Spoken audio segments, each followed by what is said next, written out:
adapt or die.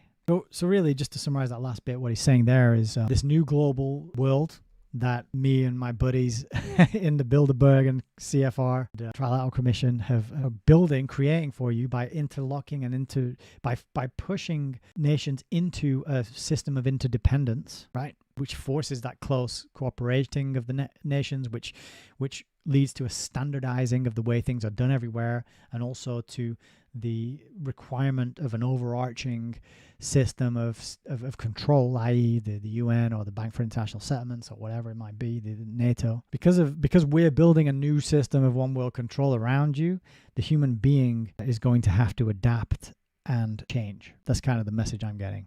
Although obviously he doesn't say it that we're doing this to you and therefore you got to adapt and get into it, adapt or die. He's not saying that, but that's kind of me reading between the lines, right? The next section, last one for tonight, social explosion/implosion. This new relationship is a tense one. Man has still to define it conceptually and thereby render it comprehensible to himself. Our expanded global reality is simultaneously fragmenting and thrusting itself in upon us.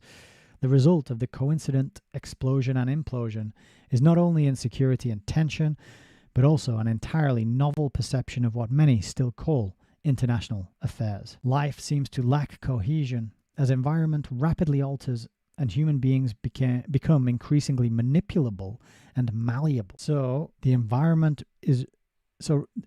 rapidly alters. Again, sounds like it's just evolving and just changing, and there's impersonal forces at work. No, it's artificially being changed by architects, by builders, right?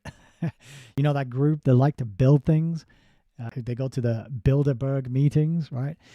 So the environment is rapidly being changed on purpose, and human beings become increasingly manipulable and malleable. Well, human beings have always been manipulable and malleable. We have always been under the yoke of this parasitic minority, always falling for their scams and their schemes and their plots and their deceits and their lies, always falling for the comfortable lie instead of pursuing the uncomfortable truth.